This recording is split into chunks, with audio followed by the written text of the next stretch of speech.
Friends, જ્ઞાન સહાયક ભરતીને લઈને વિદ્યાર્થીઓને મૂંઝવતો સૌથી અગત્યનો પ્રશ્ન, શું ફક્ત ટાટ ઉમેદવારો જ અરજી કરી શકશે?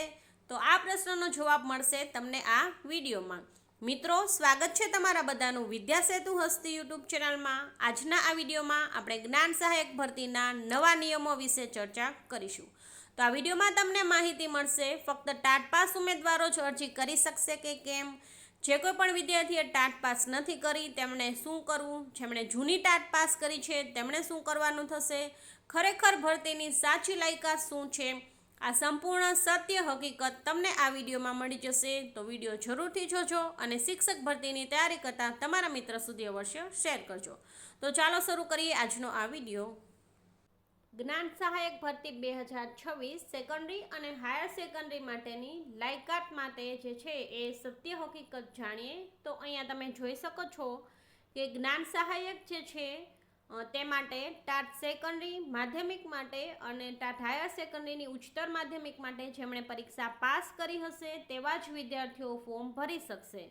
ત્યારબાદ તેના બધા જ તબક્કા પૂર્ણ થઈ જાય અને જો જગ્યા ખાલી વધશે તો જે 2023 વાળી જે ટાટ જેમણે પાસ કરી છે દ્વિસ્તરીય તેમને મોકો આપવામાં આવશે. જો એમાંથી પણ ઉમેદવારોની ઘટ પડશે તો જેમણે જૂની ટાટ એટલે કે જે પ્રથમ એક જ MCQ વાળી ટાટ આવતી હતી એ તેમણે જે પાસ કરી હશે તેમણે મોકો આપવામાં આવશે.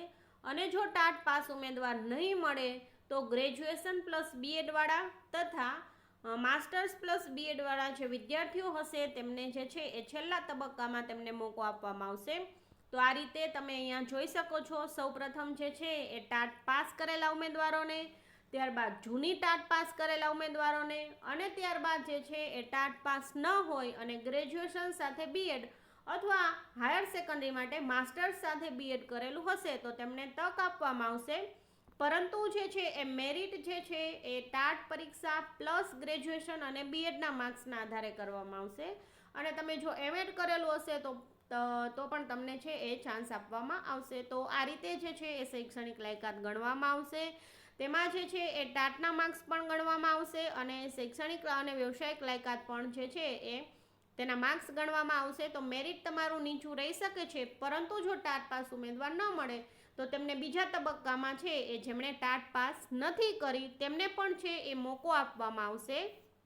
તો તમે પણ જો ટાટની પરીક્ષા પાસ નથી કરી અને જે છે આમાં જો ઉમેદવારોની ઘટ પડશે તો તમે પણ છે આમાં ફોર્મ ભરી શકો છો. હાલમાં ફક્ત ટાટ પાસ ઉમેદવારો, ત્યારબાદ જો ઘટ પડશે તો 2023ની ટાટવાળા ઉમેદવારો, ત્યારબાદ જૂની ટાટના ઉમેદવારો અને પછી ગ્રેજ્યુએશન પ્લસ BEd વાળા ઉમેદવારોને પણ મોકો મળશે. પરંતુ હાલમાં ખૂબ સારી એવી જગ્યા ખાલી છે, તેથી જેમણે ટાટ પાસ નથી કરી તેમણે પણ જ્ઞાન સહાયક બનવાનો મોકો મળી શકે તેમ છે. તો સતત વેબસાઇટ ચેક કરતા રહેવું.